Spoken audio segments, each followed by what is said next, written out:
Sure.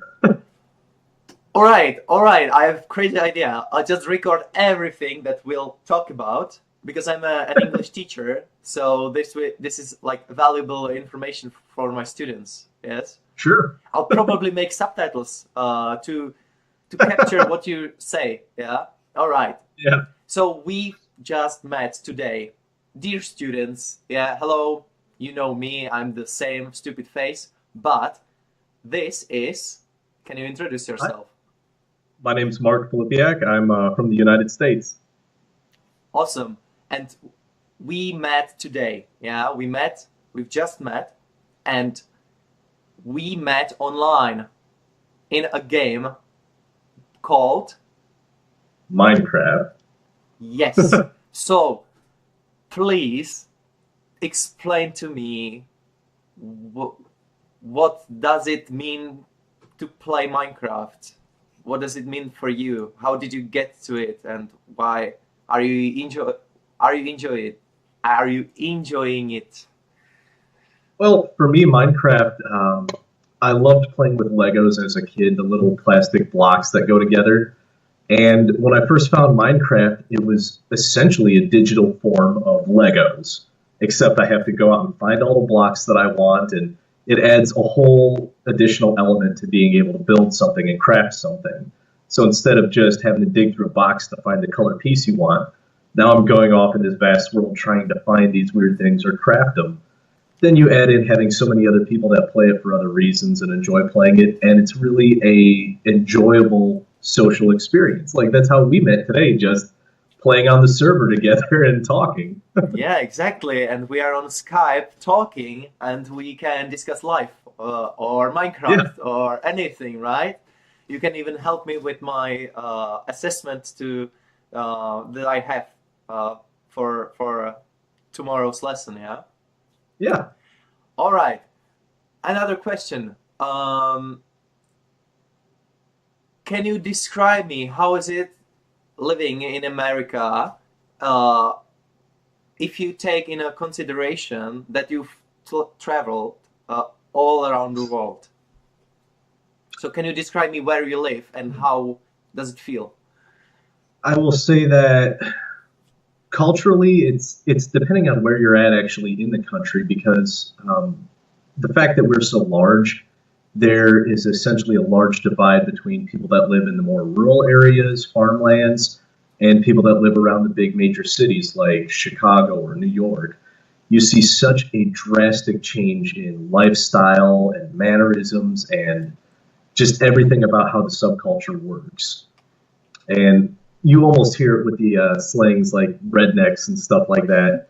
Yes, there is such a culture, and it's honestly it's a heck of a lot more fun. I like being from the South. I like being a country guy. I wish the food was a little bit better.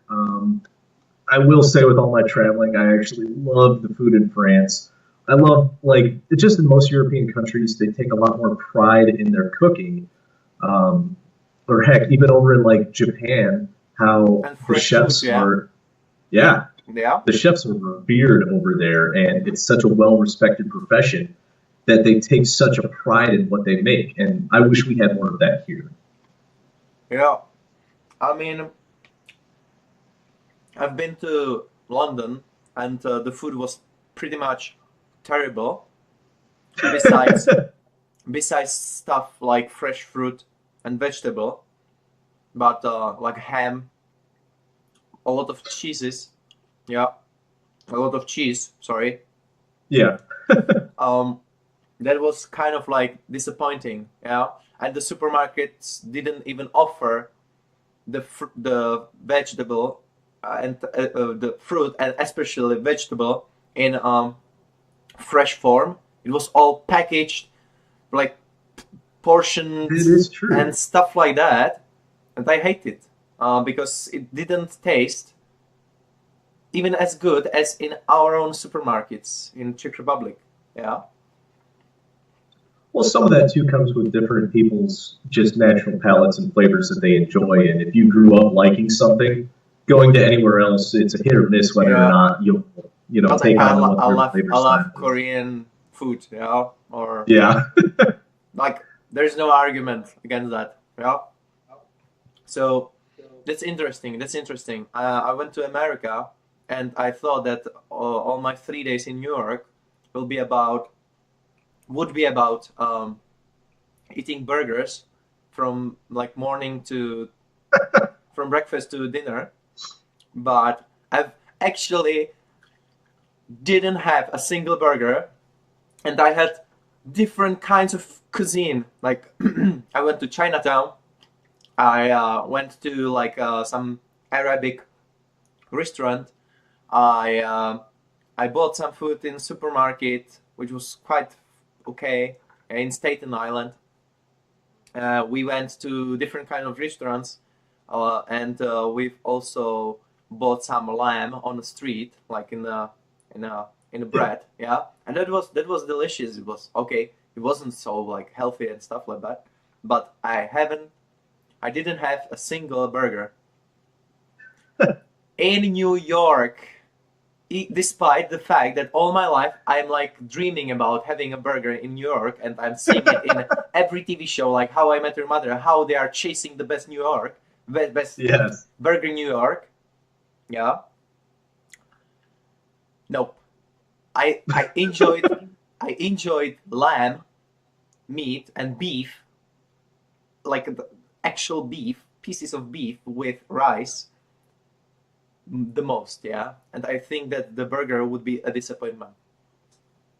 If you ever come back to the States, you have to go to a really nice barbecue place. And that's more of a thing that I've seen around here, not abroad, but go to somewhere like Louisiana or something like that and get a real southern barbecue pit flavor. You'll just be blown away. It's a little too spicy for some people, but if you like Korean type foods and things like that, you should love it. Yeah, that's fun. Um, can you describe to me, probably describe to me, um, describe me. I'm not sure. My English is limited. Yeah, don't listen to me. Um, can you describe to me uh, what's your what were your life kind of like milestones, education, work? How did you move, to travel? What's your relationship? What are your relationships and stuff like that? Well, Anything that comes to your mind? when I was 19, I actually joined the Marine Corps. I was in the infantry and then went into special operations. I spent about 12 years in the Marines, actually. And over the course of my last 4 years in the Marines, I was working at getting a degree at the same time. I recently graduated with a bachelor's degree in nursing, of all things. A lot of people kind of laughed when I go from being the hardcore Marine to being a nurse, but I actually have yet to ever even work at a hospital. I work in a trauma rescue for a fire department as a nurse. So Okay. it's enjoyable to me. It's kind of like being a high speed version of a paramedic. All right. Um, So you are the part of military life was I was going to say the military life was great for giving me experience to travel around the world so much, but it really was bad for, I guess, social interactions and having a personal relationship with someone, which is why I'm 31 and still single now. Tell me about that. Yeah, I'm 26. Terrible, terrible, terrible, terrible. Not because I was in military or something. I had quite different reasons. Yeah, But just being busy, yeah, being like no lifer, part of my yeah. life. Yeah, being like socially awkward and socially like an outcast almost. But it's all getting better. Yeah, it's all getting better. Don't worry. Don't worry. I'm not going to talk about my personal relationships because that's quite a story. But at this time, on 30th of November, I feel kind of complete and I feel really, really good because there's definitely a person responsible for that, but it doesn't mean that um, that like future is set in stone and stuff like hey I am just like talking, like rambling, basically. That's good though. That I don't something is want to be going well for specific. you I and don't you want to feel be happy. specific because this is something that the person might watch someday, and she shouldn't be like, oh my god, who is he talking to? He's just Skyping with random people on the internet and telling our most secret stuff. Yeah. So Yeah. everything, all general. She's nice. She's excellent, and she's like kind of the joy. She brought the joy in me. Yeah. That's it. That's it. That's great. I'm happy. I would be happy for you if you found someone that I found 2 months ago. Yeah. All right. So yeah, I understand. For example, my mother, she kind of struggles with relationship, well, whatever. Yeah. But she met a guy, American in Afghanistan, a soldier, and he was saying the same thing, that it's very hard for him to like have a good personal relationship. It's almost impossible because you are in Yeah. a completely different world when you are fighting, or like it's different. Yeah, I know, I can feel it, I can see it, I can understand it. I've never experienced it, but I kind of like 100% understand you, how you must have felt. A lot of it came from them not feeling like there's much of a priority in your life. Like with me, for instance, in the career that I was in, my team could have been activated at a moment's notice where our pagers go off and we're expected to run back to the base and be out of there within a day. I could be gone for a week. I could be gone for 2 months. I didn't know. When I got called, we left. That was just the nature of it. We didn't have traditional deployments with our team. Now, if I was, dating someone at the time, which I did on and off date, it just never was very successful. Hmm. But the women that I would date never really could accept the fact that they would never be number one in my life and they always had to be number two. And that was unfortunate, but it's one of those things where to answer that kind of higher calling and operate at that level, that has to be the number one priority in your life or else things won't work. So, and ultimately that's why I ended up leaving the service is I wanted to have a chance at a real relationship again finally. So, Yeah, I mean, good luck, and um, we are on the same boat. Yeah, in yeah. this, even though I kind of come from different background, and dealt with different things. Always appreciate people that kind of focus on getting to a point in life which is enjoyable, which is about the relationship, which is about caring for someone. Yeah. Because this is how I feel, and how I kind of opened up only last year, um, not just to a girl but to people, and this is the most enjoyable part of my life, even though it has not finished. It's not over. It's not like I'm in the finish line. I'm kind of like with you in a race, and we are chasing the same goal, and we can be both winners as well as Yeah. other guys. Some people will be losers, but let's hope it's not gonna be our case. Yeah. Uh, Yeah. so that's nice. All right, we can talk for hours. You know that.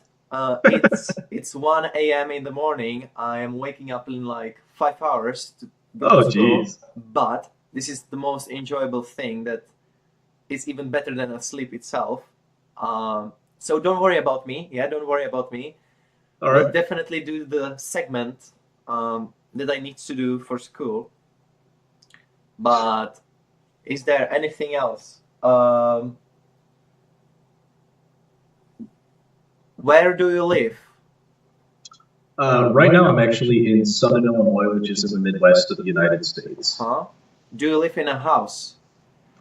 No, coincidentally, I actually live in a fire station right now. The area that I was working on my bachelor's degree in had a small rural fire department that was an all volunteer department, so nobody got paid to be there. I don't really have to worry about money because I have so much saved up from my whole 12 years in the Marines that I told them, hey, I'll be a full-time guy for you while I'm just hanging out and transitioning into working elsewhere. So right now I literally live in the fire station. I have like a little dorm room there. And it's great. Is the internet okay? Yeah, it's great. They pay for everything, so I love it. That's wonderful. That's wonderful. Do you do any activities outside the job that you're currently? I do. I actually travel a whole lot for rock climbing. I've been all over our country. I did a little bit of climbing down in South America, but not much. The climbing, I originally got into it while I was in the Marines. And then as I started to transition out, I just realized I loved it. Just for the thrill of it, I guess, the danger aspect. I also scuba dive. I'm a dive master. I've been diving for roughly about 15 years. I did the bulk of my diving, though, while I was in the military. My team did that as well, so kind of got more experience than it there. But I personally love going into caves. I love old mine shafts, diving in those. I'm not as much of an ocean diver. I like the kind of let's go into this dark hole and see where it actually leads to kind of diver. Wow, that's amazing. Yeah. I mean, you are probably fit, and you have a strength necessary to be able to climb. Yeah. Yeah. How is it? What does your diet look like? So okay, you are strong My man. diet You is come from terrible. military. You climb. You are definitely active. You are firefighter, medic firefighter. Yeah. If I can say that, yeah. Yes. That's a lot of like active lifestyle. What do you eat, you Mr. American? Let's see. I eat mostly pizza, junk food. I love brownies. Oh my God, I'll kill brownies like it's nothing. I probably have the worst diet you could ever imagine, but I'll never put on a pound because I spend 2 to 3 hours a day in the gym. So I make up for the terrible diet by just working out all the time. How much sugar do you think you consume, and how much does it surround you? I would say I consume too much. Do you drink it? Do you drink sodas? I actually don't drink too many sodas. That's good. Do you drink water? Yes, being as active as I am, I'm usually just drinking water, but that's because of all the cardio involved in everything I do. Yeah, but that's it. That's it. Yeah, you kind of like, okay, fine. I can enjoy life and enjoy pizza and enjoy brownies and stuff like that.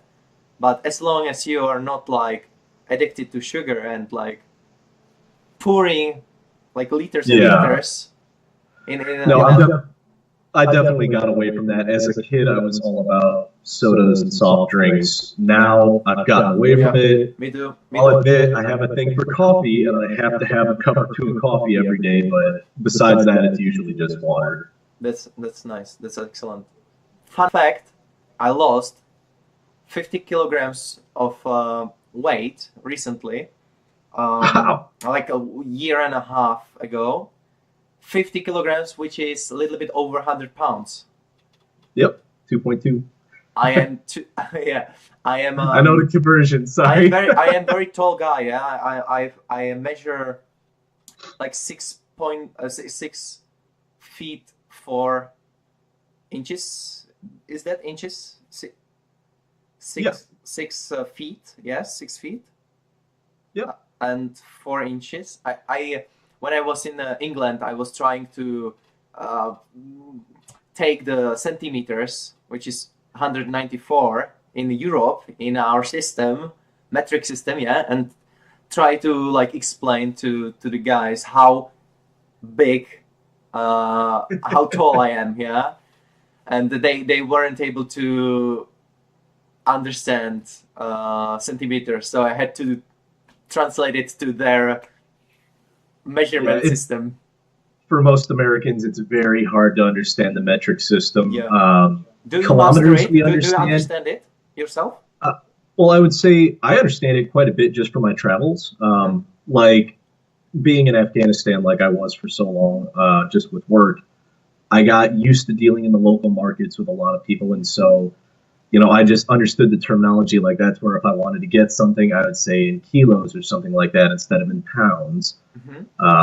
And distances, I got so used to speaking in metrics just because of working with so many people from other countries. But the average American really does not understand the metric system outside of kilometers because we do a lot of Oh, races measured in okay. kilometers, like Yeah, 5K, yeah, yeah, yeah. 10K.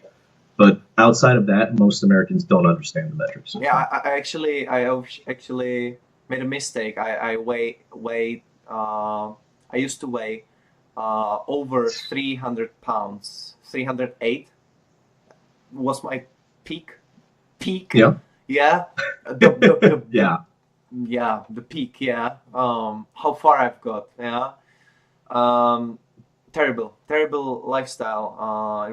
It was during like 3 years of college when I used to study law, and I was kind of like no lifing and eating unhealthy and drinking a lot of sugar and not moving at yeah. all, and I kind of changed my life around. Yeah, I still play A lot of it Minecraft. comes to just staying active. If Yeah, you but stay I am active, quite then active, yeah. yeah.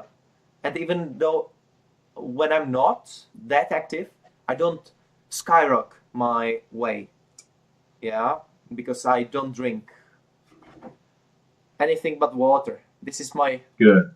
big glass, 1 liter. I'm not I've sure how. always got mine next to me. Excellent, yeah. So we understand each other. All right. Is there anything particular that you would tell people who are trying to learn English? For example, in my country, there are so many people that are so thrilled and they are like, they desire the ability to speak the language that you speak naturally. So, do you have any words for them? Have you met anyone like learning English? I have. I've worked with a couple of people that I knew from Russia actually that were learning English, and I myself have learned a number of languages. I would say the best thing is just immersing yourself in English, and an easy way to do that is like listening to music. When I go to learn other languages for other countries, I pick up a lot of their music, even if it's pop music and basic stuff that most people would not describe as high quality music. But I get that with the subtitles, and I get to the point where then I can read and pronounce things correctly, and I Yes. can start putting phrases together. And while a native speaker of another country would be able to pick out right away that I speak in phrases that are pieced together from movies and lyrics, the point is I learned how to go from nothing to conversational fairly quick. Mhm. Um, just that exposure and putting yourself out there into it is the best thing. English, especially American English, is difficult because of all of the different little slangs, I guess I would say, Mhm. and the spelling when you're learning how to read and write. There are many words that sound alike, or even if they're spelled the same, could be pronounced differently. So a lot of that just comes with experience and practicing it, getting a chance to actually speak with someone who speaks English. Almost like how you and I met playing Minecraft. Jump on a game like that where you can even sit there and type with people in English and just expose yourself to it and try to become a part of the conversation. Can you analyze my English? Can you kind of describe how you perceive my level of English, my pronunciation, what kind of dialect I'm speaking? what kind of level, and how does the communication feel for you when you talk to me or when you listen to me? For you, it seems perfectly natural when I'm talking to you. I would almost expect you had been somebody that immigrated here a few years back, where you had, worked in the environment for years, gone to school with it, and now you can grasp and articulate what you want to say. You catch yourself if you are going to say anything wrong. So, you understand what you're saying, and you're able to pronounce things while everyone has an accent to somebody. You do pronounce things fairly well. I just pick up the European style accents whenever I talk to people because, certain languages, you grow up speaking them, you're going to have certain letters that are pronounced certain ways. And you'll Exactly. never get away from that. And don't worry, because even here in America, there are tons of people that speak with different accents. Yeah, I kind of cherish my own Yeah. ability to speak, and I probably never learn something completely different, right? Like I will not transition to something completely different because this feels natural, and it's something that I've developed through watching movies, listening to podcasts, listening to Yeah. people, speaking to people like you while playing games, like reading and playing games, watching like live broadcasts of games, Yes. listening to all the sources possible, and kind of live in a culture despite being in a place where people Yeah.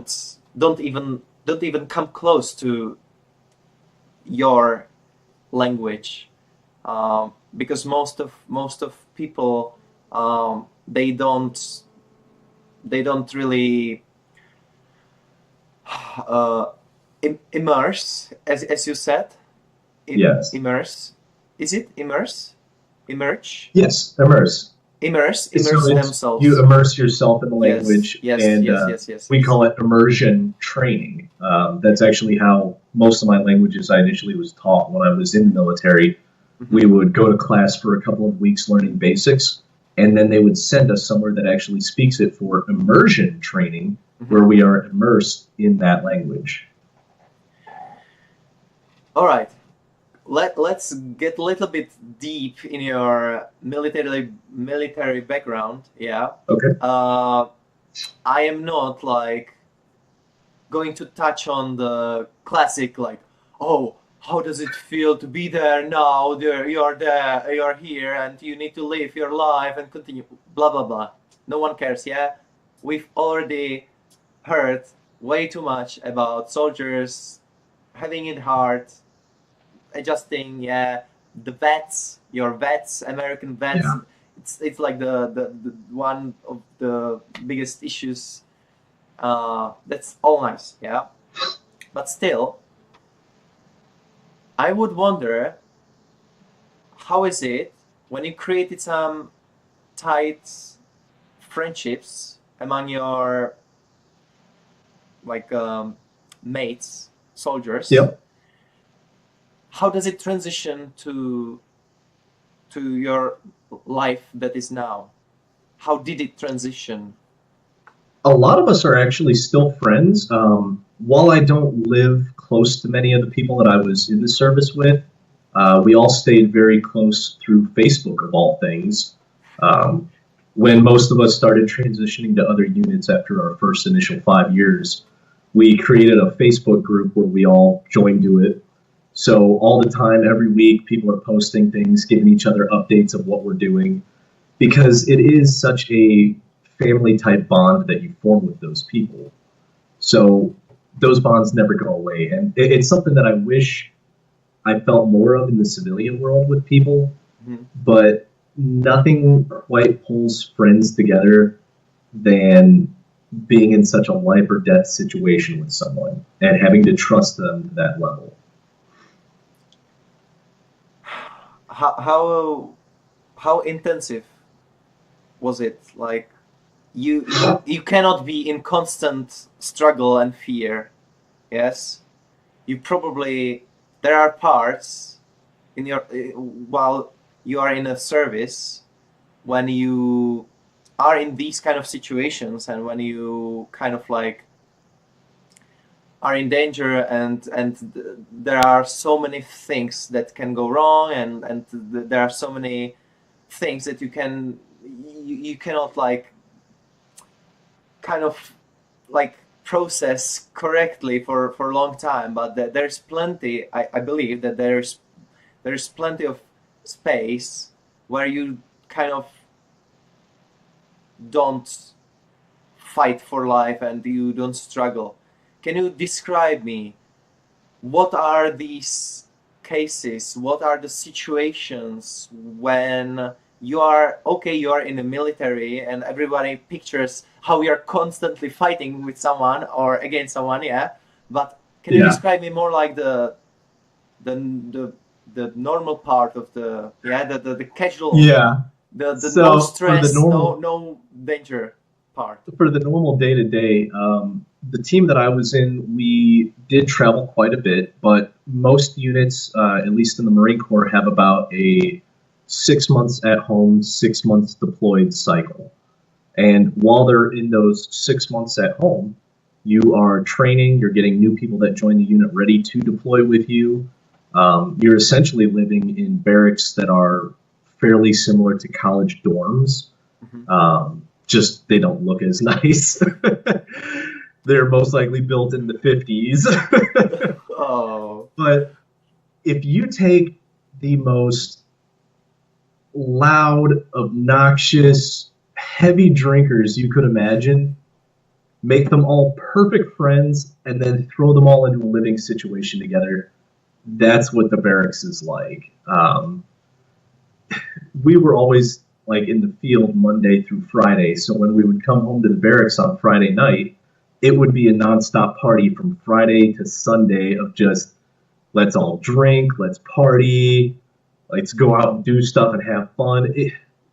It's really amazing during the downtime because we do have such good friends there that you are always partying with people. Um, you always have a best friend right there next door to you, essentially. that's amazing.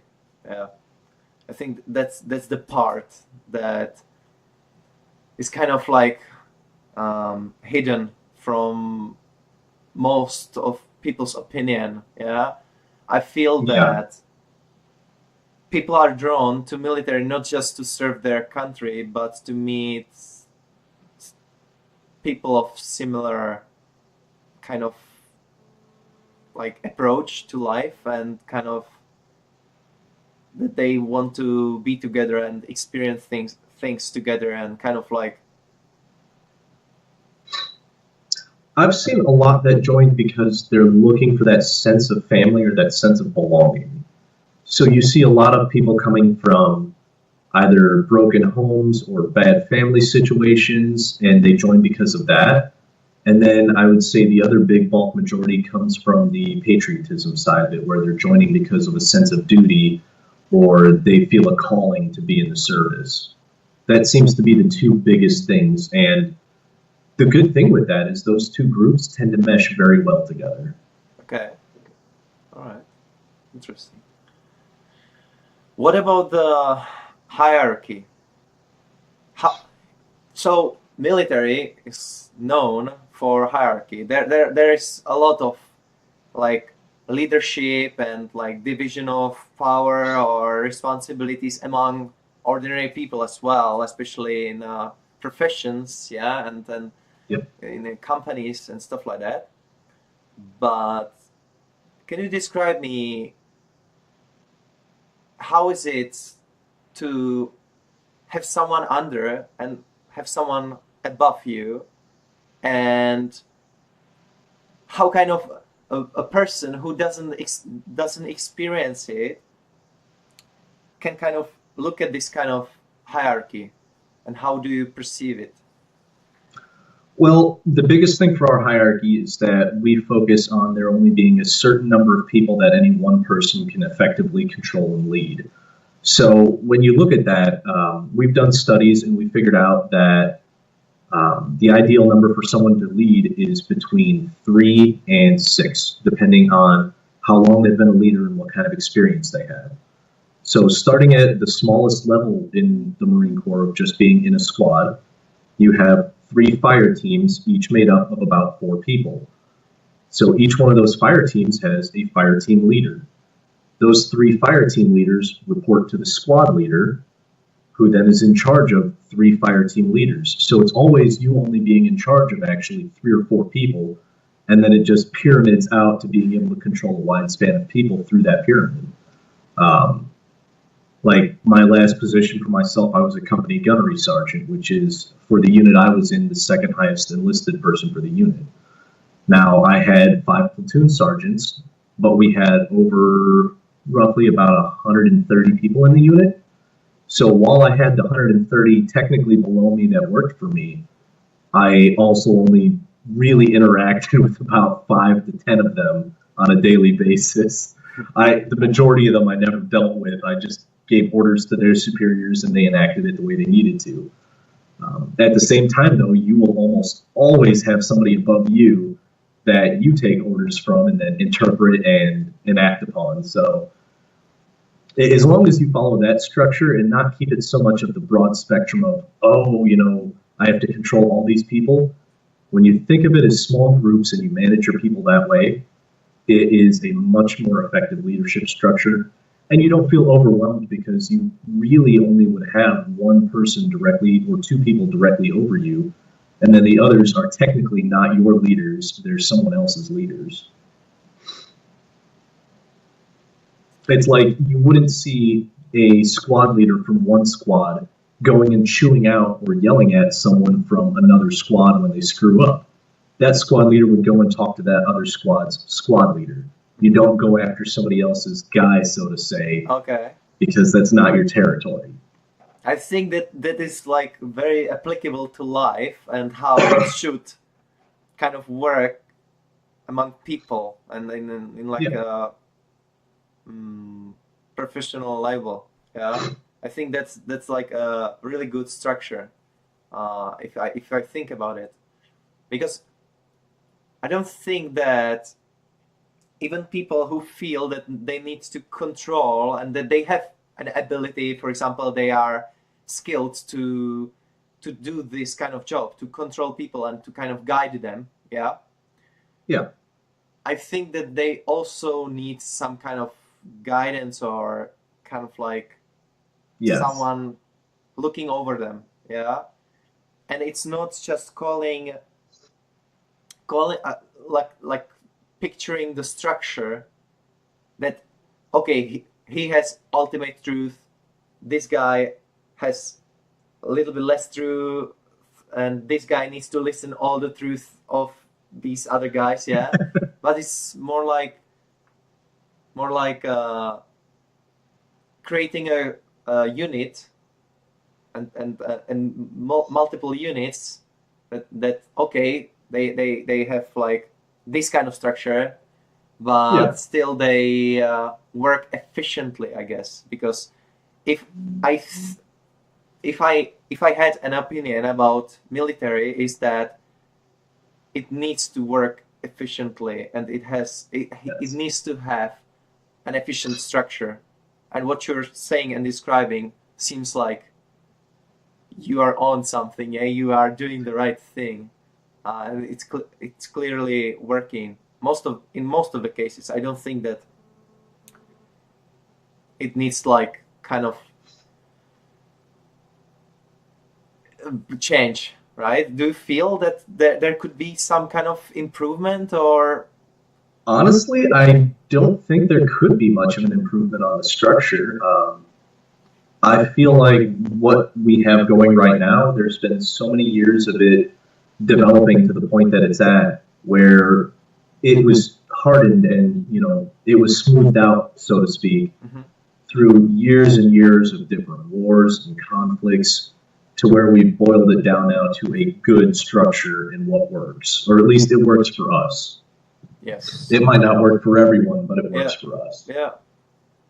All right, all right.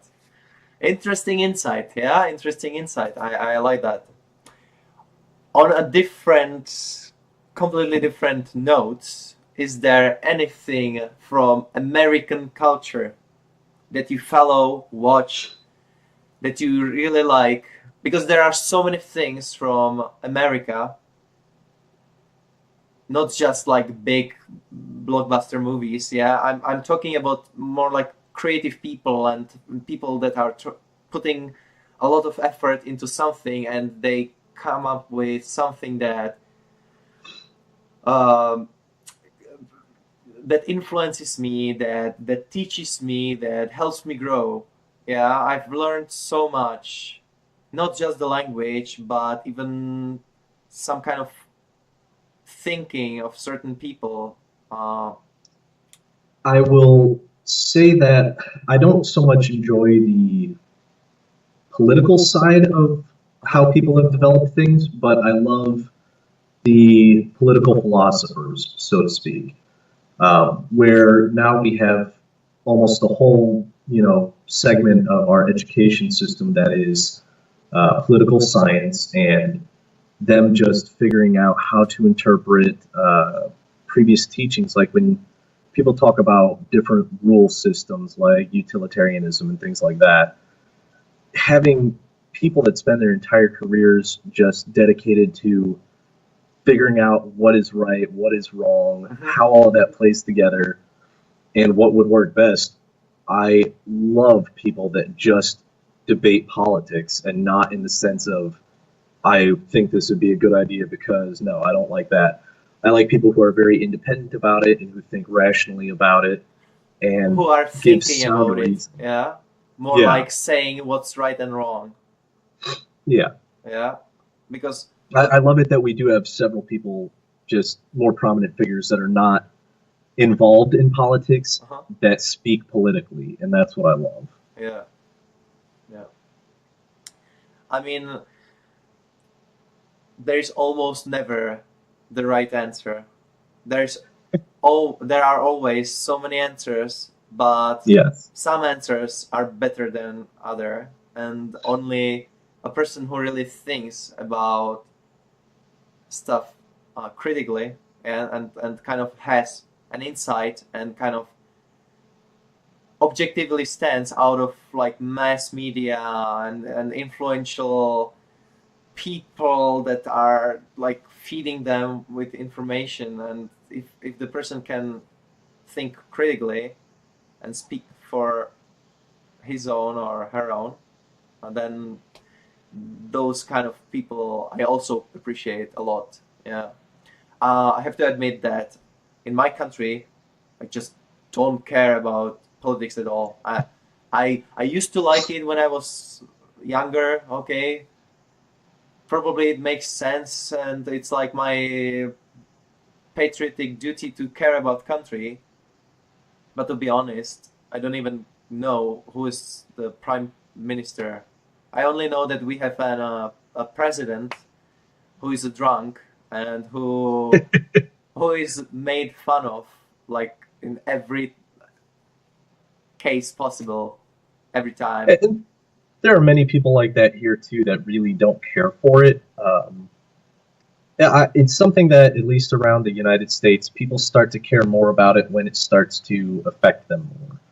So when someone passes 18 and they start working past that college age and everything, then um, that's when people start paying attention to it more because the politics of what party is in control will affect them a lot more. Mhm. Um, like recently, with a few years back when we created our healthcare system here and the big divide over that going in. Obamacare, Uh, yes. yeah, we're really experiencing a lot of those things right now where there's pretty much two sides and that's it. It's not like we have a real big multi-party system. No, it's just I don't get it. you're on the left or I you're don't on the get it. right, and that's it. I know that within the party, yeah, the Democrats and Republicans, Yep. there are people of completely different ideas and like backgrounds Yeah. and priorities. But I don't Yeah. get it how. Okay, it's fine. It's nice to have just two parties, but it's like And the dividing reason something that cannot be divided in two, right? the reason why is there's strength in numbers. So Hmm. if you were to be in a different party, a smaller party, while you might have a very clear defined idea and everybody might exactly agree with each other within that party, you're not reaching a broad enough audience to be able to capture such a large area. Hmm. Whereas with the party system that's evolved with us, with just having the left and the right, um, essentially you'll have people that don't agree with you on your side, but it's almost like an internal compromise of, okay, I get that we don't agree on these one or two topics, but the general picture of what I want is what that person will do, and that's what people do now. And they've been doing it for like centuries, right? Because your Yes, political system is nothing new. Uh, it's been that way for roughly about 240 years. yes. Do you know anything about Czech Republic? Not much. I will say that when I was in high school, I actually had a friend. She was from the Czech Republic, Linka Zajakova. She was an exchange student actually from Czech that was at our school. But besides that, I really don't know too much about it. I've never been deployed to your country, thank God. So we've never had to argue about anything. Uh, Okay. you know, if I went to places, it was usually because there was some sort of argument or bad person there that we had to go find, and that's why it's almost good that we haven't had interactions. There are 27 countries in the European Union, 26 if Great Britain gone, yeah. Uh, let's not make a joke about it. It's funny enough already, All but right. yeah, 26. And look at the how small European Union is and compare it to the United States, yeah.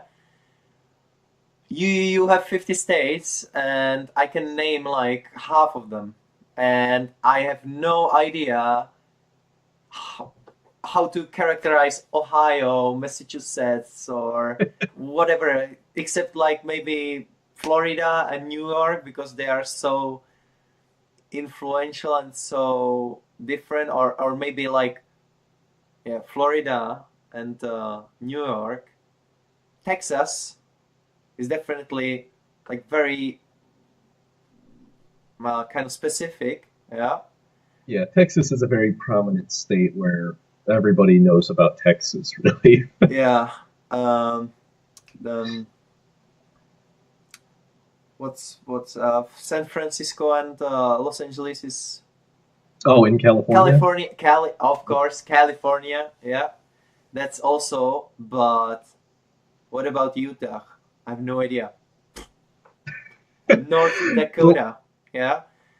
a lot of states like that, if you look at where the population is distributed across the U.S., the vast majority of people live coastal. So up and down the California coast, up and down the East Coast.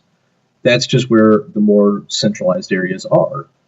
If you look at the interior cities that are highly populated, like Chicago, St. Louis, they're all on the edges of major rivers for shipping or major waterways like the Great Lakes. Mhm. So pretty much like the bulk lives coastal, and Yes. all of the interior living is based around either mining or farming. So you have huge areas, like even in my state, Illinois. Hmm. My parents live about 6 hours north of me if I'm driving. Um, and if I'm driving to their house, I probably spend about 4 hours of that just driving through farm fields. Hmm. The highway just runs through all the farm fields. And that's a lot of what the Midwest is. It's Yeah. just growing that massive amount of food to support such a large country.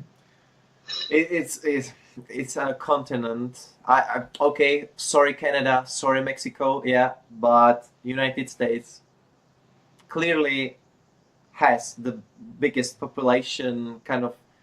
It has like it has been the strongest country when it comes to like GDP, or domestic product Yeah. general. God damn it! I know Yeah, the gross the domestic product. gross domestic product, yeah. And I've learned a lot from history of United States. I started with Columbus, and now I've covered like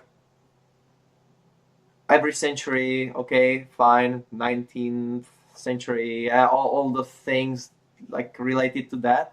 But I've always had also had a 20th century history class, and that was the most interesting part of the US history because it shaped United States as it is now, Yes.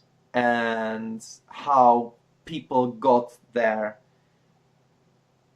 here, basically how you got as a country to the point of 2017, basically, or 2000 plus, yeah.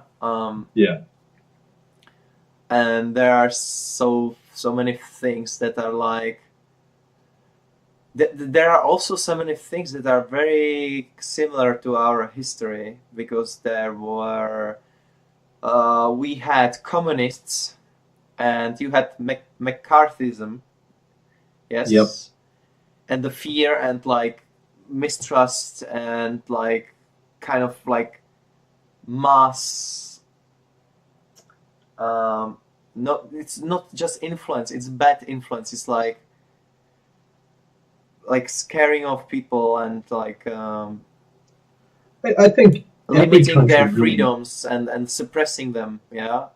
I think every country goes through cycles like that, though, where they experience different things. And, you know, that's something where if you look at the way we shaped, Mhm. if you expand that out a little bit over the timeline, that's the way a lot of the countries in Europe were shaped, or, Yes. you know, they've experienced similar things to what we have.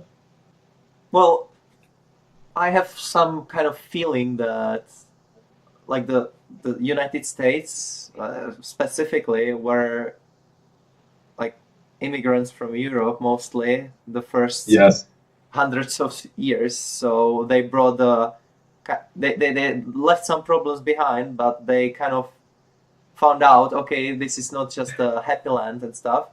And it's interesting. For example, I have a Native American teacher for history class. He's from Texas. His name is George, and he told us when it came to World War I and II, America wasn't united and wasn't like the military powerhouse as it is now. No.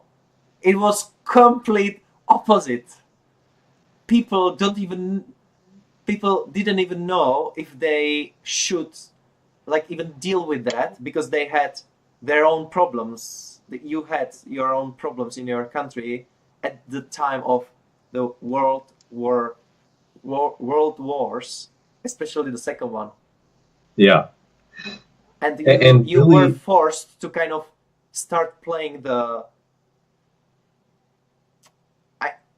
I mean, it's questionable, yeah, but I would like to describe it as that you were thrown in a situation where you had to take position of like, okay, it's gonna be about, it's gonna be, I'll be the player now. I'll join the game. Yeah. Yeah. And you need to deal with it, like all the states, yeah. Like the whole world needs to deal with that. We are going to mass produce weapons. We are going to stuck Especially- nose into all kinds of conflict. Especially with the Second World War, how we tried to stay neutral through that until Japan attacked us and we were pulled in. And at that point, that was the big tipping point for us, because we probably wouldn't have gotten involved in the war if it wasn't for that. God, Europe would have been a very interesting place. I don't know how it would have looked if, you know, we hadn't jumped into that. Yep. But it has shaped America ever since. Yeah. And when we kind of saw what our ability was, and I think the biggest thing is we saw that during those times of war, our economy was explosive. We had great economic growth, great scientific growth. Probably the best medical advancements we've ever made have come out of war. So when you look at all these things that we were doing, that's why I think our country doesn't really mind so much getting into conflicts because now we feel like we're out there to help everybody that's, friendly towards us. So you see whenever another country gets involved in something, it's always, oh, well, we're jumping in to help you. And Yeah, I mean, some of that comes back to financial reasons, I know, where yeah, yeah, we're yeah, yeah, protecting, yeah. Financial interests, but It's at the it's same time it's too, not it's it's yeah. good. This is the idea. I think that's the idea of every nice person generally that wants to help the weaker one or the one in need. Yeah, that's the Yeah. idea. It doesn't matter how fucked up some of the conflicts are and how fucked up how like you fucked up as Americans and how the other parties, people, countries fucked up as well. Yeah, because if you were only the one fucking it up and like sticking nose into it, no, this is not like white and black. Yeah, white, yeah, white and black. Yeah, this is never white and black. It's always about okay, we are in it and like it's a mess. It's like Yeah. too colorful and no one can sort the colors. Well, now it's at the point where when we're going into any conflict, it's always with huge groups from other countries as well. Yeah, yeah, NATO, Like, right? yeah, I would say when I was in Afghanistan, I worked with a couple Royal Marines, actually, some of the British. Hmm. There was a large Danish unit there when we were there. So it's weird almost going around the different camps and you'll see flags from different countries. Yeah, And,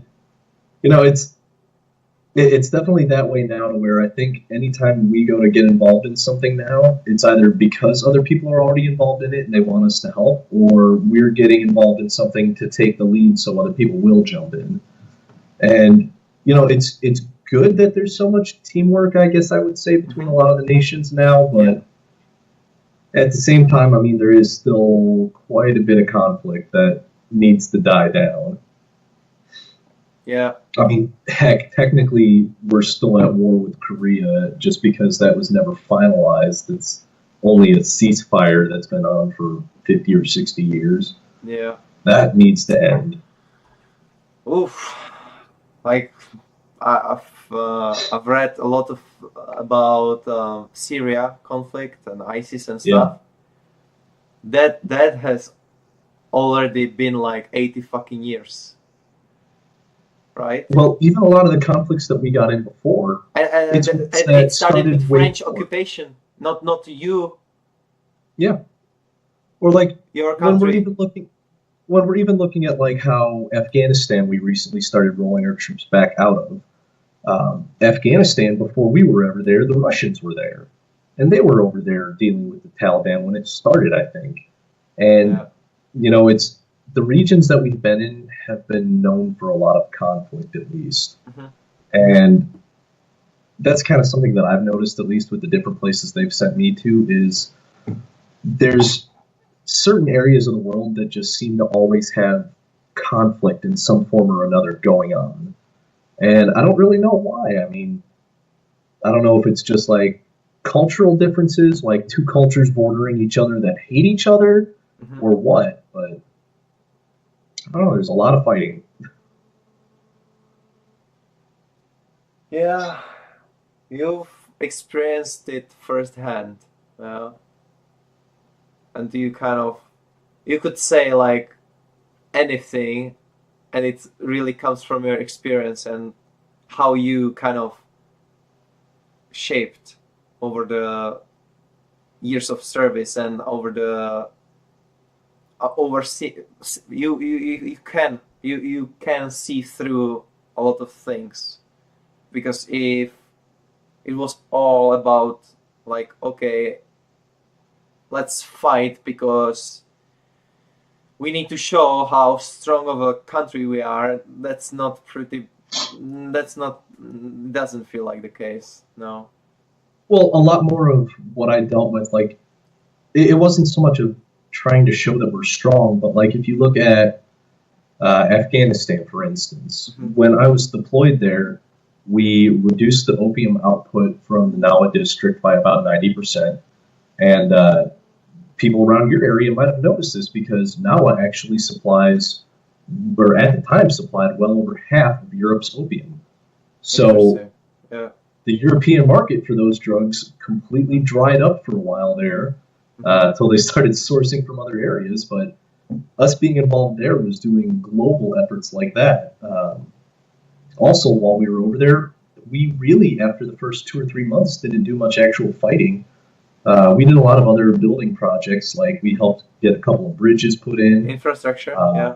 Yeah, we got a school to reopen, a school that I think about 7 years prior, the Taliban had shut this school down, and it was a grade school for kids.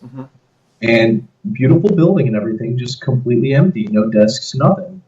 So we brought in a group called USAID that specializes in bringing aid to foreign countries, and we provided security for them while they got this school back up and running. So a lot of that's the stuff that I think people don't see about what we do in some of these countries, is that we do a lot of that nation building and a lot of that infrastructure building to try and help the people that are there. I myself, I'm not the kind of person who sees things through pink glasses or lenses, right? Or black and white, yeah. I kind of, Yeah.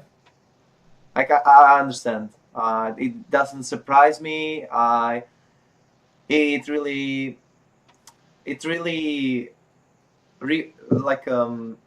educates me. Whatever you say, whatever your experience is, it only adds to the experience that I've been collecting throughout the years from my own kind of interest, because despite the fact that I don't care about our politics, I care about like the world and the period where I live in, and the history behind it. Because one thing that is like the most beautiful about history is that you learn so many things. You can avoid some mistakes. You can see where certain things are going, and you can predict. You can also kind of connect people and say like, okay, this was wrong and it should never happen again. And there are certain occasions, like the Cold War, where we showed as humanity that we don't want to fuck it up all just by pressing one button. Yeah. And that's... But they were smart enough to back down from it and not escalate to that level. Yes, because that would be over. Yeah, and it could it could still be, but it's probably a little bit optimistic. Me, a little bit less likely. Yeah, we're learning from some mistakes, and we can. There are so many freaking people on this planet, and it's so hard to get every piece of information and to do the right decisions and know about everything. It's impossible. It really is. But we are kind of like looking at the big picture, but only on a small piece of the big picture, yeah, basically. And I think it needs to be enough, in every individual to kind of collectively create the big picture and follow it. Yeah, that's my idea. That's how I feel about it. Yeah. So, did you have any other specific questions that you wanted to go over? Yes. So, this would be the philosophical part. Okay. Behind us, yeah. this is for me, especially. I'll rewatch our interaction and I'll listen to myself and listen to you again. I'll probably recommend that to my advanced students. Hello, my advanced students. Yeah, this is me thinking now. This is a good idea for you and an extra material. Yeah, you have native speaker here, American, great person, and very nice conversation about different topics. We covered so many things. I hope you enjoy it. Blah blah blah. All right, all right. I need to do something else now. Yeah. So this is the first episode, whatever, or just okay. Discussion over. Yeah. Next time. Yeah. Different kind. Yeah. Later. Yeah. Just say hi. Just say hi, so they know Hi. that it's finished. Yeah. Bye bye. Yeah.